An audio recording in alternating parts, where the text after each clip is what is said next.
Welcome to iDream media. So popcorn అందరూ చాలా ఇష్టంగా తీసుకుంటూ ఉంటారు. ఇక మాల్ కానీ సో థియేటర్ కానీ వెళ్ళినప్పుడు అయితే ఖచ్చితంగా పాప్కార్న్ ఉండాల్సిందే. అయితే ఈ పాప్కార్న్ అనేది మంచిదేనా ఆరోగ్యానికి? వివరాలు తెలుసుకుందాం. ఈరోజు మనతో పాటు ఉన్నారు ప్రముఖ dietitian and nutritionist Abitha Chilukuri గారు. మేడం నమస్తే అండి. నమస్తే. జనరల్గా పాప్కార్న్ అంటే చిన్న పెద్ద తేడా లేకుండా అందరూ ఇష్టంగా తీసుకుంటూ ఉంటారు. ఏ థియేటర్కి వెళ్ళినప్పుడైతే ఇంకా ఖచ్చితంగా అందరి చేతిలో పెద్ద పెద్ద పాప్కార్న్ ఉండాల్సిందే. అవును. అయితే ఈ పాప్కార్న్ మంచిదేనా? పాప్కార్న్ చూసినట్టయితే యూజువల్‌గా అది క్యాలరీస్ అనేది తక్కువ ఉంటది. ఇంకా అది కార్న్ కర్నల్స్‌తోని చేస్తారు కాబట్టి అది ఫైబర్ కూడా ఎక్కువ ఉంటది దాంట్లో. కానీ ఇవి బెనిఫిట్స్ ఏవైతే ఉన్నాయో మనకి ఒక వరకు ఉంటాయి. ఇప్పుడు నెగెటివ్ బెనిఫిట్ హెల్త్ ప్రాబ్లమ్స్ అని చూస్తే దీనికి ఏమవుతదంటే, ఇప్పుడు మైక్రోవేవ్ బ్యాగ్స్ ఏవైతే ఉంటాయో పాప్కార్న్ చేయడానికి యూజ్ చేస్తారు కదా! దాంట్లో పర్ఫ్లోరో ఆక్టనోయిక్ యాసిడ్ అనేది ఒకటి ఉంటదనమాట. అది ఏమవుతదంటే పాప్కార్న్ కుక్ చేస్తున్నప్పుడు దాంట్లోకి వచ్చేస్తది. అది కెమికల్. అది మొత్తం డిస్టర్బ్ చేస్తది మన స్టమక్‌లోకి వెళ్ళిన తర్వాత. ఇంకొకటి ఏంటంటే ఈ ఫుడ్ అనేది మనం పాప్కార్న్ ఎక్కువ హై టెంపరేచర్స్ హీట్‌లో కుక్ చేసినప్పుడు దాంట్లో అన్ని అక్రైలమైడ్స్ అనేది ఫామ్ అయిపోతాయి. అవి పొటెన్షియల్ కార్సినోజెన్స్. అది తిన్నప్పుడు మనకి బాడీలో మ్యూటేషన్స్ కాజ్ అయిపోతాయి అనమాట. జనరల్గా మనం బాగా వాడిన ఆయిల్లో కూడా చేస్తారు. అట్లా చేసినప్పుడు కూడా ట్రాన్స్ ఫ్యాట్స్ ఉంటాయి కాబట్టి మనకి డెఫినెట్గా బ్యాడ్ కొలెస్ట్రాల్, ట్రైగ్లిజరైడ్స్ ఇవన్నీ వచ్చేస్తుంటాయి, మ్యూటేషన్స్ కాజ్ అయిపోతాయి. వీళ్ళు ఇప్పుడు పాప్కార్న్స్లో ఫ్లేవర్స్ చేశారు కదా డిఫరెంట్ బటర్ అంటే ఎక్కువ బటర్ వేసారు అనుకోండి, సీజనింగ్ ఫ్లేవర్ కోసం ఎక్కువ బటర్ ఎక్కువ సాల్ట్ వేస్తే అది క్యాలరీస్ అనేవి ఎంత లో క్యాలరీ ఫుడ్ అది అంత హై క్యాలరీస్ అయిపోతుంది, ఎక్కువ క్యాలరీస్ తినేస్తారు. కొంతమందికి ఏమవుతుందంటే అది డైజెషన్ అంటే కొంచెం ఫైబర్ ఎక్కువ ఉంటుంది కాబట్టి కొంతమందికి డైజెస్ట్ అవ్వదు. దానివల్ల బ్లోటింగ్ కానీ స్టమక్ పెయిన్ కానీ డైజెస్టివ్ ఇష్యూస్ ఇవన్నీ వస్తాయి ఎక్కువ క్వాంటిటీస్లో వాళ్ళు తిన్నప్పుడు ఇవన్నీ ప్రాబ్లమ్స్ వస్తాయి. ఇంకా రీయూజ్డ్ ఆయిల్స్ కానీ ఇట్లాంటి మంచి ఆయిల్స్ వాడినప్పుడు ఇవన్నీ అవుతాయి. ఇంకా వీళ్ళు ఇప్పుడు క్యారమెల్ పాప్కార్న్, చీజ్ పాప్కార్న్ ఇవన్నీ చేస్తూ ఉంటే దాంట్లో ఏమవుతుందంటే షుగర్ కంటెంట్, సాల్ట్ కంటెంట్ చాలా ఎక్కువైపోతుంది. అది మళ్ళీ హెల్దీ అయిపోతుంది. పాప్కార్న్ ఎంత హెల్దీయో అన్హెల్దీగా తినేస్తున్నాం మనం దాన్ని. ఇప్పుడు ప్యాకేజ్డ్ పాప్కార్న్ వస్తుంది కదండి ఈ మధ్యలో, వాళ్ళు ఆల్రెడీ పాప్కార్న్ బ్యాగ్స్లో ప్యాక్ చేసి మనకి లేస్ ప్యాకెట్, చిప్స్ ప్యాకెట్ లాగా కట్ చేసుకొని తినడానికి అట్లా వస్తుంది. అట్లాంటి పాప్కార్న్లో వాళ్ళు హై అమౌంట్స్ ఆఫ్ ప్రిజర్వేటివ్స్, మనకి ఆ షెల్ఫ్ లైఫ్ కోసం మన ఏమేమో కాంపౌండ్స్, ఆర్టిఫిషియల్ కలర్స్, ఏజెంట్స్ ఇవన్నీ ఎక్కువ వేసేస్తున్నారు, ఆయిల్స్ కానీ ఇవన్నీ. దానివల్ల మొత్తం అంతా నెగిటివ్ హెల్త్ ఎఫెక్ట్సే వస్తాయి. యూజువలీ పాప్కార్న్ మనం ఇంట్లో చేసుకొని మొత్తం కార్న్ కర్నల్స్ అవన్నీ ఇంట్లో చేసుకొని లైక్ జస్ట్ సాల్ట్ వేసుకొని సీజనింగ్ కోసం హెల్దీ ఆయిల్తో మనం ప్రిపేర్ చేసుకుంటే అది హెల్దీనే ఉంటుంది.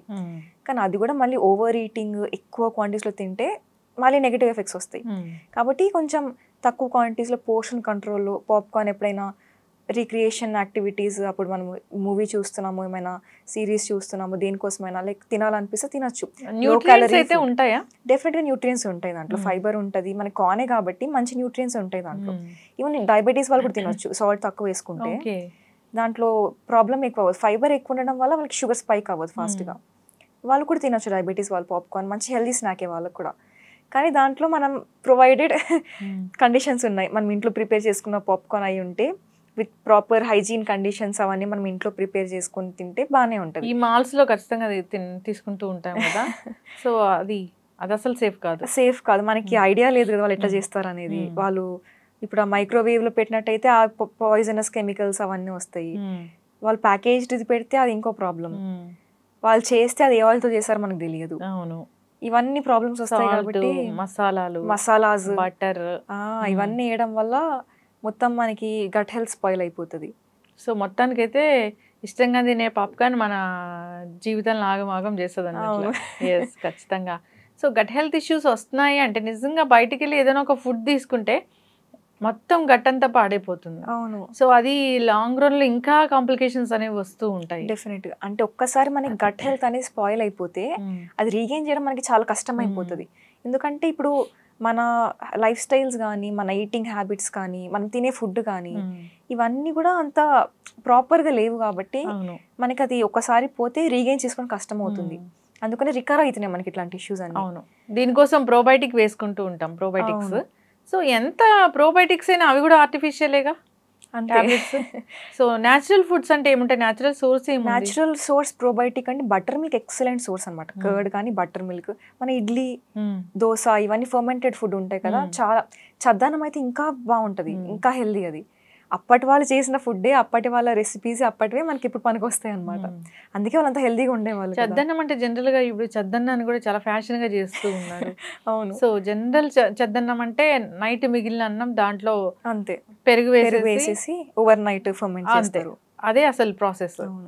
ఇప్పుడంతా దాంట్లో మిల్క్ వేసి దాన్ని మళ్ళీ తోడు పెట్టి దాంట్లో రకరకాల మళ్ళీ ఫ్లేవర్స్ కలిపి మళ్ళీ దాన్ని కూడా చేస్తున్నారు. మనకి ఎప్పుడైనా ఓల్డ్ ప్రొసీజర్స్లో తీసుకుంటే అది ట్రెడిషనల్ ప్రాక్టీసెస్తో ఉన్న ఫుడ్ తీసుకుంటే మనకి హెల్ప్ అవుతుంది హెల్త్కి. మీరు అంత కాదు, మీకు అది అయినా వర్కౌట్ అవ్వట్లేదు, మీకు ఇంకా ఎక్కువ ప్రోబయోటిక్స్ కావాలి అనుకుంటే మీకు అది కొంచెం గట్ హెల్త్ సెట్ అయ్యేంత వరకు ప్రోబయోటిక్ డ్రింక్స్ కానీ, ప్రోబయోటిక్ ఉన్న లైక్ యోగర్ట్ కప్స్ కానీ అవన్నీ తీసుకోవచ్చు. It will help up to some extent. Okay, yes, ఖచ్చితంగా అండి. సో జనరల్గా అంటే ఈ పాప్కార్న్ ఇలాంటివి ఎక్కువగా తీసుకోకూడదని కోరుకుందాం. బయట దొరికే ఫుడ్స్ అంతే ప్యాకేజ్డ్ ఫుడ్స్ అవి నిల్వ ఉండడానికి రకరకాల కెమికల్స్ కలుపుతారు. షెల్ఫ్ లైఫ్ ఉంది అంటే ఖచ్చితంగా దాంట్లో కెమికల్స్ ఉన్నట్లే. అవి మన హెల్త్కి మంచివి కాదు, అది మనం గుర్తుంచుకోవాలి. సో చిప్స్ ఇలాంటివి అసలు మంచిగా ముందు నుంచి ఉంది.